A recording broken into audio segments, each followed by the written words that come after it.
Hello बच्चों, welcome to trending tutor. और आज हमारा लेक्चर है क्लास 11th की फिजिक्स का, जिसमें हम पढ़ने वाले हैं वेक्टर्स को। और आज है वेक्टर्स में हमारा लेक्चर नंबर 3। तो चलिए स्टार्ट करते हैं। लास्ट क्लास में हमने क्या देखा था? देखो, लास्ट क्लास में हमने triangle law of vector addition किया था। Triangles triangle law of vector addition. Vector को कैसे ऐड किया जाता है, ये चीज़ हमने देखी। कि हमने देखा था कि अगर हमारे पास दो वेक्टर्स हैं और वो दोनों एक ऑर्डर में है ना, मतलब एक का हेड दूसरे के टेल से लग रहा है, तो इन दोनों का जो रिजल्टेंट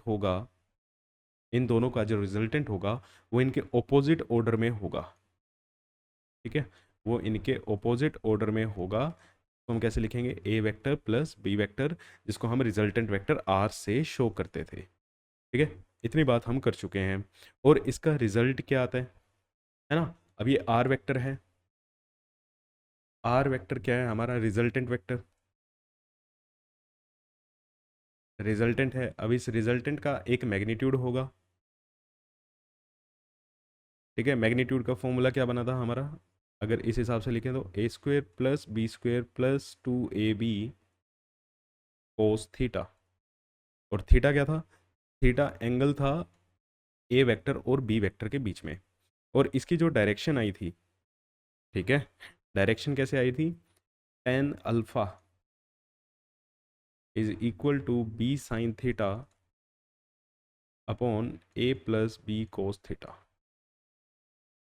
ठीक है, तो ये हम लास्ट क्लास में पढ़ चुके हैं। ये इसका मैग्नीट्यूड आ गया, ये इसकी क्या आ गई? डायरेक्शन आ गई। तो एक वेक्टर को अगर हमें चेंज करना है, या तो हम उसको मैग्नीट्यूड चेंज कर दें या फिर हम उसकी डायरेक्शन को चेंज कर दें। इतनी बात हमने लास्ट क्लास में की थी। आज इसको आगे से आगे कंटिन्यू करते हैं। ठीक है, अब हम इस फॉर्मूले को आगे यूज़ करना देखते हैं। देखो, अगर हम बात करें, हमारे पास दो फोर्सेस हैं। ठीक है, ये इलस्ट्रेशंस की बात कर रहे हैं हम। कि हमारे पास दो वेक्टर्स हैं। वेक्टर ए जो है 10 न्यूटन का, और एक वेक्टर है वेक्टर बी जो है 20 न्यूटन का। और इनके बीच में एंगल है 60 न्यूटन, सॉरी 60 डिग्री। ठीक है, तो इनका रिजल्टेंट क्या होगा?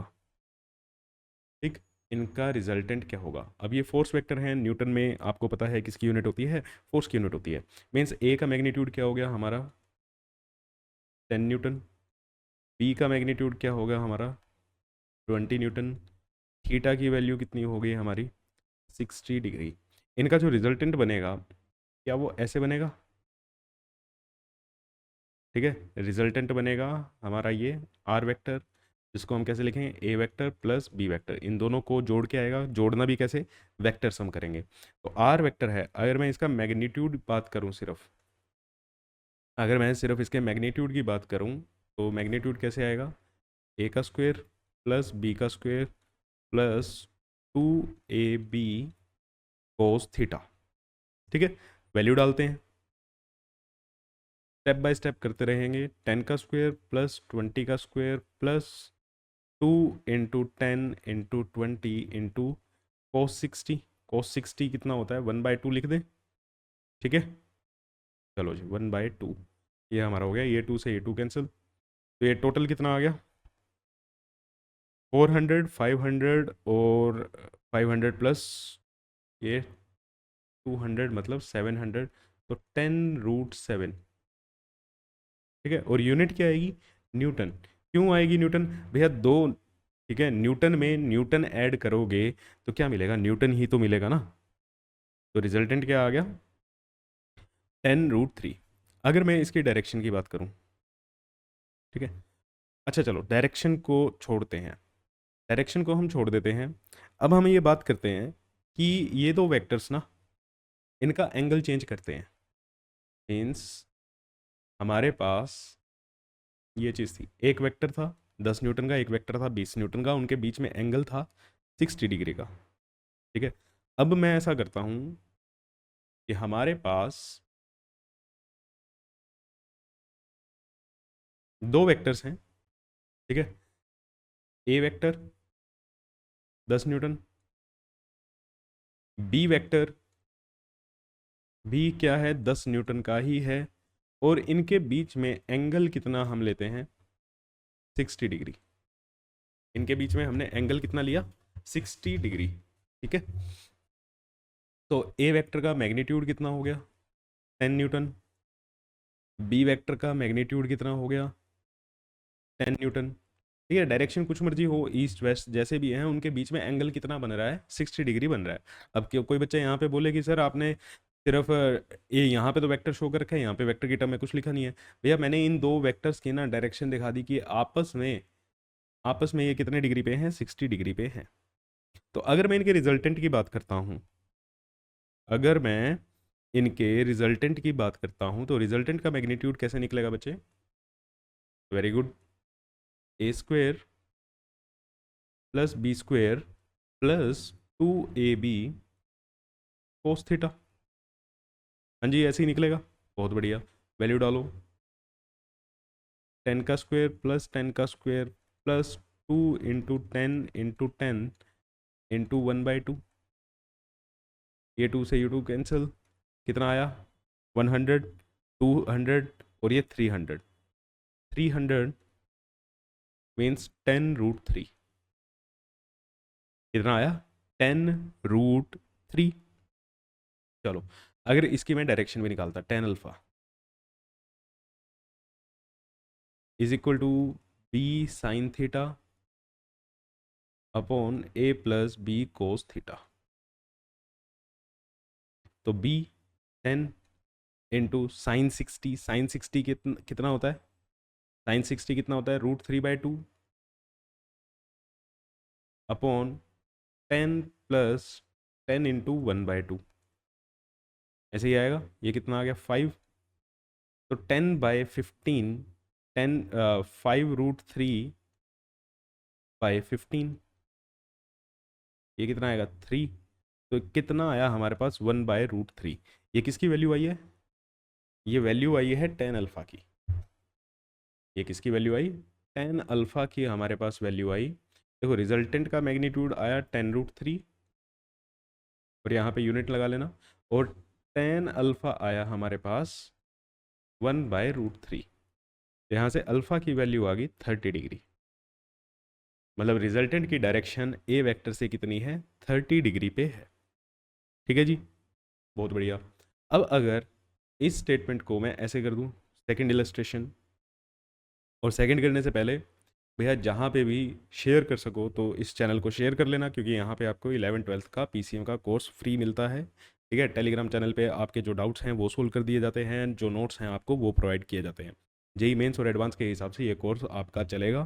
ठीक है, दिसंबर तक ये कोर्स आपका क्या हो जाएगा, ख़त्म हो जाएगा जेई एडवांस के हिसाब से। ठीक है, चलो जी, बैक टू इलस्ट्रेशन।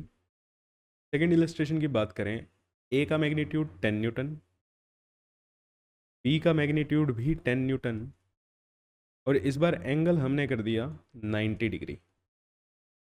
एंगल हमने कर दिया 90 डिग्री। अभी आपको समझ नहीं आ रहा सर आप क्या करना क्या चाह रहे हो, है ना। देखो एक दो इलस्ट्रेशंस देखो, फिर आपको मैं धीरे धीरे समरी पे लेके आता हूँ कि हम क्या कर रहे हैं। इसका मैग्नीट्यूड निकालो, रिजल्टेंट क्या आएगा, सर डायरेक्ट लिखें, 10 का स्क्वायर प्लस 10 का square into 2 into 10 into sine 90, ओ सॉरी कोस 90, कोस 90 होता है सर 0। ये कितना आया, √200, मीन्स रिजल्टेंट आया 10√2। रिजल्टेंट कितना आया, 10√2। अगर इसकी हम डायरेक्शन निकालें, tan अल्फा 10 × sin 90 अपॉन 10 + 10 कोस 90। तो ये कितना आ गया, ये कितना आएगा हमारे पास, 1। तो अल्फ़ा, tan अल्फ़ा कितना आएगा, 1 आया, और अल्फ़ा की वैल्यू कितनी आएगी, 45 डिग्री। अल्फ़ा की वैल्यू कितनी आई, 45 डिग्री। ठीक है जी, अब एक बार और करते हैं सेम चीज, लेकिन एंगल डिफरेंट। एक बार फिर से हम सेम चीज कर रहे हैं कि ए का मैग्नीट्यूड 10 न्यूटन, बी का मैग्नीट्यूड भी 10 न्यूटन, और थीटा हमने ले लिया इस बार 120 डिग्री। थीटा हमने क्या लिया इस बार 120 डिग्री। ठीक है, अब जल्दी से निकाल दो। अब आप इसको जल्दी से निकालो, रिजल्टेंट निकालना। 10 का स्क्वायर प्लस 10 का स्क्वायर प्लस 2 × 10 × 10, ठीक है, इंटू cos 120। अब कहीं बच्चों की हालत यहाँ पे खराब होने वाली है ना, कि cos 120 को हम कैसे लिखेंगे, cos 120 को हम कैसे लिखेंगे। तो भैया cos 120 की वैल्यू क्या होती है, ट्रिग्नोमेट्री में ये चीज़ें सिखाई हुई हैं। अब यहाँ पे जेई के हिसाब से मैं आपको बताऊँ, यहाँ पे रिपीट नहीं होता यार। देखो सर्टेन चीज़ें रिपीट हो सकती हैं, ठीक है, कोई कॉन्सेप्ट हो, लेकिन ऐसी छोटी छोटी चीज़ें जिसके लिए आपको स्पेशल लेक्चर्स दिए जा रहे हैं, वो चीज़ें ना रिपीट नहीं होती बेटा। cos 120 की वैल्यू होती है -1/2, ठीक है। तो ये कितना आएगा, √100। √100 का मतलब रिजल्टेंट कितना आया, 10। रिजल्टेंट कितना आया हमारा 10। और अगर हम 10 अल्फ़ा निकालें, 10 अल्फ़ा क्या होगा, b sin θ।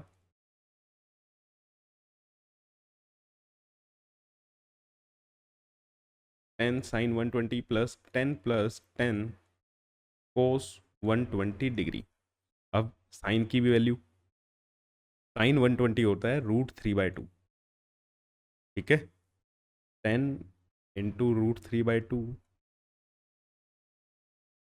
और 10 - 5 हो जाएगा ये, ठीक है। तो ये कितना बचा, 10 अल्फ़ा = √3, और अल्फ़ा की वैल्यू कितनी आई, 60 डिग्री आई।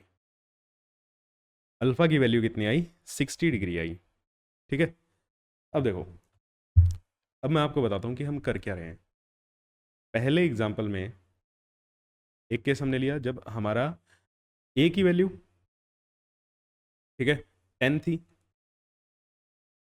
बी की वैल्यू भी कितनी थी, 10 न्यूटन थी, थीटा कितना था हमारा यहाँ पे, 60 डिग्री था। थीटा कितना था, 60 डिग्री था। तो उस केस में जो रिजल्टेंट आया वो कितना आया, 10 √3, और अल्फ़ा की वैल्यू कितनी आई, 30 डिग्री। अल्फ़ा की वैल्यू कितनी आई, 30 डिग्री। जब थीटा, जब ये वाली वैल्यू सेम थी, थीटा था हमारा 90 डिग्री, तब रिजल्टेंट की वैल्यू कितनी आई, 10 √2। अल्फ़ा की वैल्यू कितनी आई, 45 डिग्री।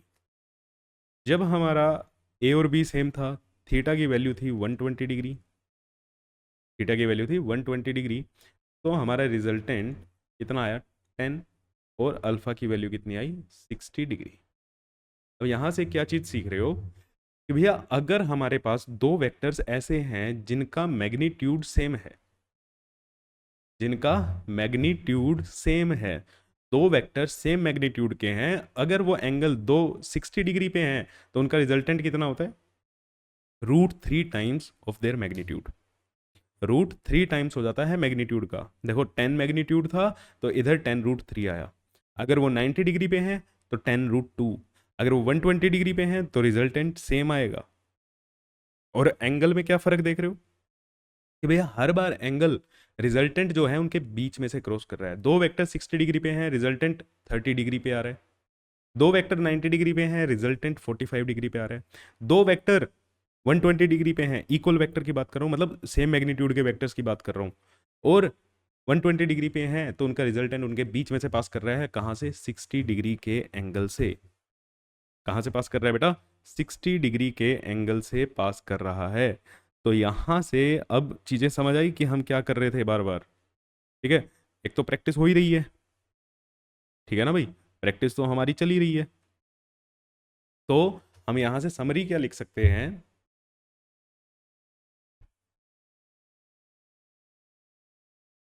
हम यहाँ से समरी क्या लिख सकते हैं कि हमारे पास ए वेक्टर है, पी पी मैग्नीट्यूड का, और वेक्टर बी भी जो है उसका भी मैग्नीट्यूड कितना है, पी है। और अगर इनके बीच में एंगल क्या लें, 60 डिग्री लें, तो इनका रिजल्टेंट कितना बनेगा, p √3, और अल्फा की वैल्यू कितनी आएगी, 30 डिग्री। रिजल्टेंट कितने एंगल पे जाएगा? 30 डिग्री। किससे? ए वेक्टर से। अगर इनके बीच का एंगल 90 डिग्री है तो इनका रिजल्टेंट कितने पे लाई करेगा? P√2। ये आपको बोर्ड्स में नहीं करके आना यार, सीबीएसई में नहीं लिखना डायरेक्ट। सीबीएसई में डायरेक्ट मत लिखना, नंबर कट जाएंगे, मैं पहले बता रहा हूँ। ठीक है। अल्फा कितना होगा यहाँ पे? 40, सॉरी, यहाँ पे हमारा 45 डिग्री होगा और यहाँ पे हमारा क्या होगा? 60 डिग्री होगा। आपको अगर बोर्ड्स में करना है तो बोर्ड्स में आप पूरा यही मेथड करके आओगे। बोर्ड में ऐसे, ये तो हम वहाँ पे करेंगे भैया जहाँ पे हमें जल्दी सोल्व करना है। ठीक है, ये तो हम वहाँ पे करेंगे जहाँ पे हमें जल्दी से सोल्व करना है। बहुत बड़े बड़े क्वेश्चन आ रहे हैं, टाइम कम है जेई में, तो वहाँ पे इन चीज़ों का इस्तेमाल किया जाता है। स्कूल में करोगे, नंबर कटवाओगे, फिर मेरे को मत कहना कि सर हमारे तो मार्क्स कट गए। क्लियर है? क्लियर है ये चीज़? इसको नोट कर लेना, और इसका हम आगे बहुत ज़्यादा इस्तेमाल करने वाले हैं इन चीज़ों का। चलो, अब एक चीज़ और देखो इसी के साथ ही। अगर दो वेक्टर्स सेम मैग्नीट्यूड के हैं, ठीक है, ए भी, ए का मैग्नीट्यूड भी क्या है? पी है, और बी वेक्टर का मैग्नीट्यूड भी क्या है? पी है। ठीक है, ए वेक्टर का मैग्नीट्यूड भी पी है और बी वेक्टर का मैग्नीट्यूड भी पी है। इनका जो रिजल्टेंट है आर, ये मैक्सिमम कब होगा? ये मैक्सिमम कब होगा? ठीक है, अब देखो आर की वैल्यू क्या होती है? A² plus B² plus 2AB cos theta. भाई ए का मैग्नीट्यूड भी फिक्स कर दिया हमने, पी है, बी का मैग्नीट्यूड भी हमने फिक्स कर दिया। बात रही अब डायरेक्शन की। एंगल जहां मैक्सिमम होगा वहीं पे हमारा आर वेक्टर क्या आएगा? मैक्सिमम आएगा। एंगल जहां मैक्सिमम होगा वहीं पे आर वेक्टर क्या आएगा? मैक्सिमम आएगा। तो एंगल मैक्सिमम कब होगा? कोस थीटा की मैक्सिमम वैल्यू क्या होती है? कोस थीटा की मैक्सिमम वैल्यू होती है सर 1। अब 1 कब होती है? जब थीटा कब हो, क्या हो? 0 हो। थीटा 0, थीटा 0 का मतलब उनके बीच में वो सेम डायरेक्शन में हमारे लाई कर रहे हो। मीन्स ए वेक्टर भी आपका ऐसे है और बी वेक्टर भी आपका ऐसे है। और जब ऐसा होगा, ठीक है, जब यहाँ पे आप थीटा की वैल्यू 0 पुट करोगे तो बेटा आपका ये ए प्लस बी बाहर नहीं आएगा। सोल्व करके देखोगे, ए प्लस बी का होल स्क्वायर, चलो होल स्क्वायर बना देते हैं, अंडर रूट, और फिर क्या बाहर आएगा? ए प्लस बी, ए प्लस बी। तो मतलब दो वेक्टर्स अगर इक्वल मैग्नीट्यूड के हैं, ठीक है, उनका अब ए प्लस बी आएगा कितना रिजल्टेंट? आएगा 2p। ठीक है, ए की वैल्यू भी p है और b की वैल्यू भी क्या है? p है, तो ट्वाइस हो जाएगा। मतलब अगर दो वेक्टर के बीच में चाहे वो सेम मैग्नीट्यूड के हो ना हो, फिर भी मैक्सिमम चाहिए। मैक्सिमम तो कब हो सकते हैं? जब वो दोनों क्या हो? पैरेलल हो, तब उन दोनों की डायरेक्शन क्या हो? सेम हो। डायरेक्शन सेम होगी तो सीधा सीधा आप क्या जोड़ सकते हो? ए प्लस बी कर सकते हो। अगर इन दोनों का मैग्नीट्यूड सेम हुआ तो ट्वाइस हो जाएगा। मैग्नीट्यूड क्या हुआ? सेम हुआ, तो वो चीज़ क्या हो जाएगी? ट्वाइस हो जाएगी। अगर हम बात करें बेटा मिनिमम की, ठीक है, अगर हम बात करें मिनिमम की, तो मिनिमम कब होगा? है भाई, मिनिमम सोच के बताना, मिनिमम कब होगा? मिनिमम होने के लिए वैल्यू कितनी होनी चाहिए? कोस थीटा की मिनिमम वैल्यू कितनी होती है? -1। कोस थीटा की, अगर आपको नहीं पता है, कोस थीटा की मिनिमम वैल्यू होती है -1। जीरो मत बोलना, ठीक है। और वैल्यू कितने पे होती है वो? 180 डिग्री पे। जब 180 डिग्री करोगे तो यहाँ पे -1 आएगी, -1 डालोगे, ए माइनस बी का होल स्क्वायर आएगा, तो ए माइनस बी। और ये चीज़ ध्यान रखना, यहाँ पे मोड लगा लेना, ए प्लस बी का मोड आपको लेना है। मोड मतलब, क्योंकि ये मैग्नीट्यूड की बात हो रही है, मैग्नीट्यूड की बात हो रही है। अगर मैग्नीट्यूड सेम रहेगा तो वो 0 हो जाएगा। दो वेक्टर सेम मैग्नीट्यूड के हैं और वो 180 डिग्री पे लाई कर रहे हैं। दो वेक्टर अगर सेम मैग्नीट्यूड के 180 डिग्री पे हैं, ए वेक्टर और ये बी वेक्टर, इनके बीच में एंगल 180 डिग्री, तो इनके बीच में जो रिजल्ट आएगा वो मिनिमम आएगा, और मिनिमम में भी कितना आएगा मिनिमम। अब ये मत सोच लेना मैथ मैथ वाला मिनिमम है कि माइनस में चला जाएगा, माइनस में नहीं जाएगा बेटा। मिनिमम कितना हो सकता है, वो ज़ीरो हो सकता है। मिनिमम कितना हो सकता है, ज़ीरो हो सकता है। ठीक है, मैक्सिमम कितना हो सकता है, वो 2p हो सकता है। मिनिमम कितना हो सकता है, ज़ीरो हो सकता है। तो मतलब अगर मैं यहाँ पे एक चीज़ लिखना चाहूँ कि कोई भी रिजल्टेंट है, किसी भी रिजल्टेंट की वैल्यू, ठीक है, रिजल्टेंट का जो मैग्नीट्यूड होगा वो हमेशा ही या तो a प्लस बी के बराबर होगा। ठीक है, मैक्सिमम a प्लस बी ही आ सकता है, या उससे छोटा आएगा, या फिर a माइनस बी से, a माइनस बी के मोड से बड़ा होगा या उसके बराबर होगा। ठीक है, ये एक चीज़ और नोट करके रखना, बहुत इंपॉर्टेंट चीज़ है। कोई भी मैग्नीट्यूड हो, मीन्स यहाँ से आपसे ना एमसीक्यू, एक नंबर का एमसीक्यू सीधा सीधा बन सकता है। a की वैल्यू है 10 न्यूटन, b की वैल्यू है 4 न्यूटन। ठीक है, अगर मैं आपके सामने रिजल्टेंट का मैग्नीट्यूड लिख दूं, ठीक है, चार ऑप्शन अगर आपको दें, एक की value 18 Newton, 16 Newton, 9.5 Newton and 12 Newton. ठीक है, इनमें से कौन सा ठीक हो, इनमें से कौन सा ठीक रहेगा। ठीक है, अब देखो यार, दो a प्लस बी के सम से ज़्यादा तो हो नहीं सकता, कम ही हो सकता है। तो इन दोनों का अगर मैं सम भी करूं तो कितना आएगा, 14 न्यूटन, मतलब 14 न्यूटन से ये ज़्यादा नहीं हो सकता। और इन दोनों का अगर मैं सब्ट्रैक्ट करूं, 6 न्यूटन से ये कम नहीं हो सकता, है ना। तो मेरे पास अब सर ये दो ही ऑप्शन बचे, इन दोनों में से ही क्या रहेगा, वैलिड रहेगा। मैं निकाल नहीं सकता बेटा एग्जैक्ट, मैं एग्जैक्ट नहीं निकाल सकता, लेकिन मेरे ये दो ऑप्शन क्या हो गए, बिल्कुल गलत हो गए। ये मे बी करेक्ट, क्योंकि जो आपका रिजल्टेंट रहेगा वो 6 से 14 की रेंज में ही रहेगा, और 6 से 14 की रेंज में सिर्फ ये ऑप्शन नंबर ए और ऑप्शन नंबर बी है।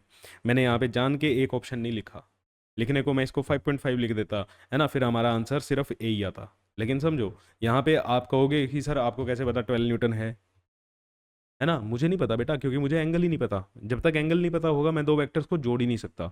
मैं सिर्फ ये निकाल सकता हूँ कि भैया इनका मिनिमम रिजल्ट इतना आ सकता है और मैक्सिमम इतना आ सकता है। तो मतलब मिनिमम से मैक्सिमम के बीच में ही रहेगा कहीं ना कहीं।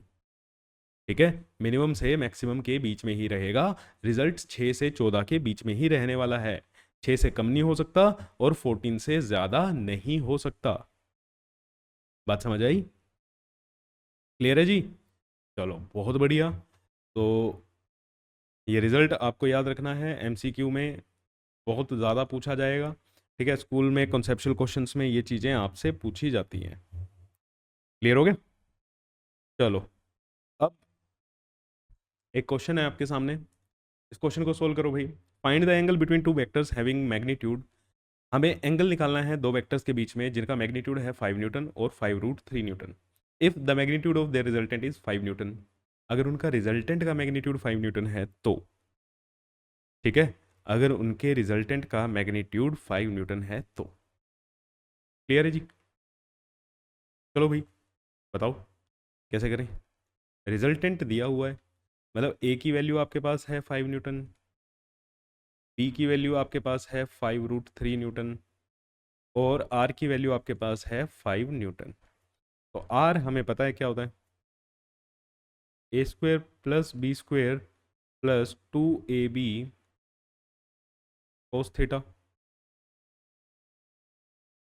ठीक है, तो 5 = 25 + 5√3 75 + 2 × 5 × 5 25 × 50 50√3 × cos थीटा √ अगर इसको हम सोल्व करें तो स्क्वेयरिंग करके यहाँ पे भी हम क्या कर देते हैं 25, तो 25 से ये 25 कैंसिल। कोस थीटा की वैल्यू क्या आ गई हमारे पास, -75/50√3। तो 25 3 ज़ा 25 2 ज़ा -3/2√3, तो -√3/2। तो कोस थीटा हमारा आया -√3/2। Cos theta -√3/2। तो अब यहाँ से आप वैल्यू निकाल सकते हो। ठीक है, ट्रिग्नोमेट्री में सिखाई हुई है। थीटा की वैल्यू क्या आएगी? 150 डिग्री। ठीक है, थीटा की वैल्यू क्या आएगी? 150 डिग्री हमारा आंसर आएगा। क्लियर हो गया? ठीक है जी, चलो बहुत बढ़िया। अगर आपका मैच कर गया है, नहीं मैच करा, कोई दिक्कत है, तो बेटा इसको अपने ट्रिग्नोमेट्री के बेसिक्स देखने पड़ेंगे, क्योंकि आपको थीटा निकालने में ही दिक्कत आई होगी, अदरवाइज तो इसमें कोई दिक्कत नहीं थी। तो आज के लिए हम इतना ही कर रहे हैं। आपके लिए एक होमवर्क क्वेश्चन है मेरे पास। ठीक है, ये आपका होमवर्क है, इसको अच्छे से करना, और इसका सॉल्यूशन जो है वो मेरे को आप सेंड करोगे। ठीक है, टेलीग्राम चैनल पे। ठीक है, सॉल्यूशन को आप सेंड करोगे टेलीग्राम ग्रुप में। ठीक है जी, टेलीग्राम ग्रुप में, वहाँ पे मैं आपको सॉल्यूशन देखूंगा। थोड़ा सा चैलेंजिंग हो सकता है आपके लिए, मैं इसमें आपके डाउट्स थोड़े से डालने वाला हूँ आपके दिमाग में। ठीक है, जो कहते हैं ना चैलेंजिंग क्वेश्चन है थोड़ा सा, अभी के लिए आपके लिए थोड़ा सा चैलेंजिंग बनेगा। ठीक है बच्चे, मिलते हैं आपसे नेक्स्ट क्लास में। Thank you so much.